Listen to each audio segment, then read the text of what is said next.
ভাই দেশের অবস্থা কোথায় জাস্ট একটু চিন্তা করুন, মানে দেশ কোন পর্যায়ে গেছে এটা জাস্ট একটু চিন্তা করুন।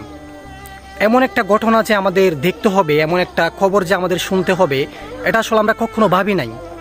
মাত্র 12-13 বছরের কিছু ছেলে মিলে তারা তাদের বন্ধুকে হত্যা করে। আসলে বিশ্বাস আপনি কাকে করবেন? বিশ্বাস তো আসলে নাই পৃথিবীর মধ্যে। কিভাবে কিছু 12 বছর বয়সী ছেলে হত্যা করতে পারে কিভাবে? যেখানে আমরা একটা পিঁপড়াকে মারতেও আমাদের কত মায়া হয়, আমাদের কত দয়া হয়, মানে কারো গায়ে হাত তুলতে আমাদের কত মায়া হয়। আর সেখানে মাত্র 12 বছর বয়সী কিছু ছেলেরা মিলে তারা তাদের সহপাঠীকে হত্যা করে। কিরকম একটা সময় চলে আসছে জাস্ট একটিবার চিন্তা করুন।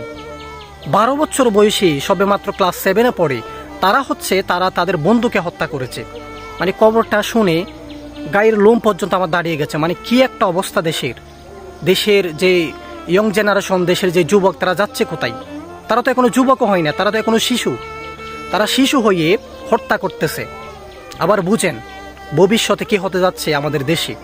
এই সব কিছুর অন্যতম একটি কারণ কি জানেন? মোবাইল। আজকে মোবাইলের কারণে দেশের এই অবস্থা। এসব কিছু অবশ্যই তারা মোবাইল থেকে শিখেছে, নইলে 12 বছর বয়সী একটা ছেলে কখনো জানতো না কিভাবে মার্ডার করতে হয়, কিভাবে প্ল্যান করতে হয়। দেখেন আবার দেশের কি অবস্থা। এই জন্য আপনার সন্তানকে, আপনার ভাইকে মোবাইল থেকে দূরে রাখার চেষ্টা করুন, নইলে এমন সময় আপনারও আসতে পারে। কি একটা অবস্থা ভাই, মানে এরকম একটা খবর যে আমরা শুনবো আসলে আমরা কখনো ভাবি নাই। যেখানে আমরা মানুষকে একটা থাপ্পড় দিতেও আমাদের ভয় লাগে, আমাদের মায়া লাগে, সেখানে তারা কিভাবে পারলো মাত্র 12 বছর বয়স হয়ে ক্লাস 7-এ পড়ে তারা একটা হত্যা করতে।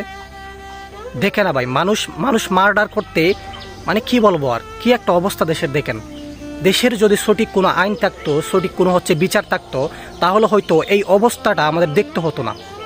আজকে তারা দেখছে না বিচার হচ্ছে, তারা বলতেছে যে মার্ডার করতেছে, বাইরে চলে আসতেছে, তো বিচার তো হচ্ছে না, তারা এগুলো দেখতেছে। এই জন্য জনসম্মুখে বিচার করা হোক প্রত্যেকটা মার্ডারের। তারপর মানুষ ভয় পাবে, ছেলেরা ভয় পাবে, নইলে কিন্তু সবাই মার্ডার করতে চাইবে, কারণ বিচার তো নাই এই দেশের মধ্যে। এজন্য বলি কি, সাবধান হন, এখনো সময় আছে, সাবধান হয়ে যান, এরকম সময় যাতে আপনার না আসে।